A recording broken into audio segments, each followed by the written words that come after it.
আসসালামু আলাইকুম রহমতুল্লাহ বরকাত। আপনার ইদানিং গতকালকে রাত্রে এরকম কোনো কিছু দেখে নাই, তবে আজকে সকালবেলা যে জিনিসটা দেখলাম, যে জিনিসটা আমি ফিল করলাম, সেই জিনিসটা অনেক মাত্রা অনেক ভয়ঙ্কর। সেটা হচ্ছে যে আপনার আমি যে দেশে আছি এখানে প্রায় আমার আশেপাশে মনে করেন যে 7 থেকে 8টা মনে করেন যে এম্বাসি আছে, ওইখানে সম্পূর্ণ হাই সিকিউরিটি আছে। তারপর হচ্ছে যে রাস্তাঘাটে অনেক সিকিউরিটি বর্তমানে হচ্ছে বা সিকিউরিটি জোরদার করছে। তো আপনার ইরানের উপর যেই আমেরিকা বোম মারছে বা যে একটা সরাসরি যুদ্ধে অংশগ্রহণ করছে বা যুদ্ধ শুরু করছে, সেটা যুদ্ধ কারোর জন্যই ভালো না, যুদ্ধ উভয়ের জন্যই খারাপ। তো আমেরিকা তো হচ্ছে যে জোর যার মুল্লুক তার, দাদাগিরি।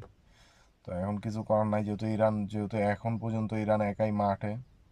এখন আমরা যারা মিডল ইস্ট কান্ট্রিতে আছি, আপনার আমার জীবন ঝুঁকিপূর্ণ। অবশ্যই আপনি আপনার জীবনের নিরাপত্তা আপনারটা আপনার দিতে হইব। আপনি যেভাবে সেফ থাকবেন ওইভাবে আপনি থাকার চেষ্টা করেন। যারা কাজে থাকবেন শুধু কাজে থাকেন, যারা বাসায় থাকবেন শুধু বাসায় থাকেন। কাজ টু বাসা, বাসা টু কাজ।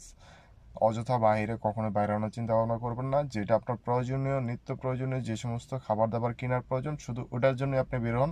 আর ওটা কিনে দ্রুত বাসা ঢুকে যান। অযথা কখনো বাইরে আড্ডা দিবেন না, রাস্তাঘাটে যাবেন না। কারণ এখন বর্তমানে আমি আজকে যে জিনিসটা ফিল করছি, যে জিনিসটা দেখছি, আমি যতগুলো এম্বাসির এখানে যে মনে করেন যে হাই সিকিউরিটি অ্যালার্ট জারি হয়েছে, তারপর হচ্ছে যে রাস্তাঘাটে প্রচণ্ড পুলিশ আছে, তারপর হচ্ছে যে ওরা সব কিছু আর কি এখন বর্তমানে মনে করেন যে সে আগে প্রস্তুতি নেই। গতকালকে রাত্রেও যা ছিল না, আজকে সেটা সকালবেলা থেকে শুরু হয়েছে। কারণ আজকে আমি ভোর 6টার দিকে যখন উঠছি উঠে দেখছি যে মনে করেন যে মোটামুটি সব অবস্থা খারাপ। তো এখন মনে করেন যে আমি বাদবাকিটা আরেকটা দেখলাম হচ্ছে যে আমি এক মহিলার আমি ডাক্তারের আমি যখন নামাইতে গেছি তখন দেখলাম যে এখানে আমার সামনে দিয়ে যেতে আরও 4টা এম্বাসি পরে। এই এম্বাসির এখানে প্রচুর ধরনের মনে করেন যে আপনার জামা আছে, তারপর হচ্ছে যে হাই সিকিউরিটি অ্যালার্ট সব কিছু আর কি। তো আমি যেখানে আছি এখান থেকে আমেরিকান এম্বাসি প্রায় 15 থেকে 16-17 কিলোমিটার দূর।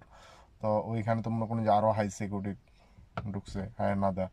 তো মনে করেন যে যে যেখানে থাকেন ভাই, নিরাপদে থাকেন।